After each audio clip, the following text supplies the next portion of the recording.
Allez, c'est parti. Aujourd'hui, petit cours de saut. On va travailler un petit peu la décontraction sur les barres. C'est un exercice qui peut me faire beaucoup de bien parce qu'avec moi, c'est tout ou rien. J'arrive jamais à être à la fois tonique et à la fois relâchée. C'est soit je suis surexcitée et on va très vite, soit je suis super molle et on va à 1 à l'heure. Du coup, j'aimerais apprendre à avoir un peu ce juste milieu de tonicité avec des contractions. Et c'est ce qu'on commence à faire sur les barres. Donc bon, la tonicité, on repassera, mais au moins on a la décontraction. On fait quelques passages au pas. Ensuite, on passe au trot dans la même recherche. Bon, la tonicité, il y en a aucune vu qu'apparemment elle touche même les barres au sol. Mais bon, la tonicité viendra petit à petit. D'abord, on cherche à ce qu'elle soit bien décontractée. Ensuite, on va passer sur un petit dispositif avec un obstacle. Tout ce que je déteste, sauter au trot comme d'habitude. Évidemment, voilà, je fous rien. Et ma jument, c'est littéralement mon double. Elle est exactement comme moi. Et quand on saute au trot, il n'y en a pas une pour rattraper l'autre. Et comme d'hab, quand je manque d'impulsion, je me dis, je vais compenser avec de la vitesse. Et ça, c'est une grave erreur. Parce que du coup, sur les barres au sol, elle décompose pas son mouvement et elle avale un petit peu le saut. Ce qu'on travaille aussi, c'est le fait de bien avancer ses mains à la barre. Vous voyez, j'ai vraiment bien les mains devant pour libérer l'encolure de la jument. Pendant que le coach, il regarde pas, on goûte. Bah ouais. Ensuite, on continue le travail et pareil, je la presse complètement dans sa courbe. Pas besoin d'aller à 400 mètres minutes pour sauter 20 cm.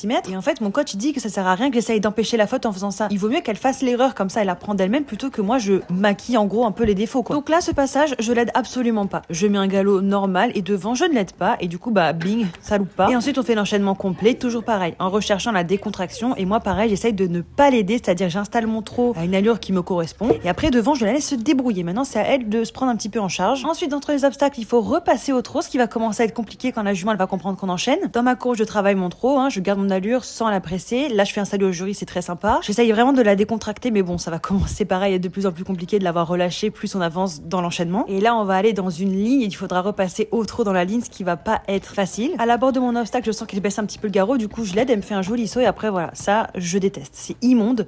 J'arrive pas à repasser au trot, du coup, j'ai une action de main qui est beaucoup trop forte selon moi. Du coup, je fais aussi une volte pour aborder mon vertical au trot, comme dans l'exercice. Je retravaille bien ma courbe, je la redécontracte, ce qu'elle fait très bien. Et ensuite, j'aborde mon vertical plus sereinement. Et ma sortie, elle me la fait plutôt pas mal. Ce genre d'exo, franchement, c'est difficile, mais ça apprend aussi aux chevaux qu'à la réception des obstacles, il faut pas s'effondrer sur les épaules, exactement comme la mienne, mais il faut vraiment se redresser. Et le fait de repasser au trot, vraiment, ça marque le coup. Parce que c'est toujours plus simple pour eux de tricher en allant à l'allure du dessus. Ce passage, elle me le fait très bien. Plutôt que de conserver une allure inférieure et tonique. Faites un allongement au trot, vous verrez que 99% du temps, ils vont essayer de partir au galop plutôt que de pousser sur le trot. Voilà, c'est un peu la même idée dans cet exercice, quoi. Dans ma courbe, là, elle se raidit un petit peu, mais voilà, j'arrive à ce moment-là à la redécontracter, la remettre un petit peu avec moi. Faut dire aussi que ce genre d'exo, ça monte vite à la tête. Donc là, il commence aussi un petit peu à se chauffer la caisse. Dans mon abord, elle trotte bien. Je l'aide un petit peu à la voix pour qu'elle se propulse. Ça va mieux. Dedans, du coup, j'ose pas tirer vu le tour que j'ai fait avant. Donc je reste au galop. Voilà, c'est typiquement ce que j'expliquais avant. Elle préfère rester dans un petit galop plutôt que de revenir au trot pour se redresser et pousser sur son trot, vous voyez. Après, voilà, moi aussi, je suis une grosse tricheuse, donc je la comprends. Du coup, je me fais engueuler, je dois refaire la ligne. Et là, mon coach, il se met au milieu de la ligne en me disant, si tu repasses pas au trot, tu me tues. Et vu que je l'adore, je vais forcément devoir repasser au trot. À la bord de la ligne, elle a toujours envie de partir à plat, mais du coup, la barre la recale et dedans, voilà, je dois mettre un petit peu fort la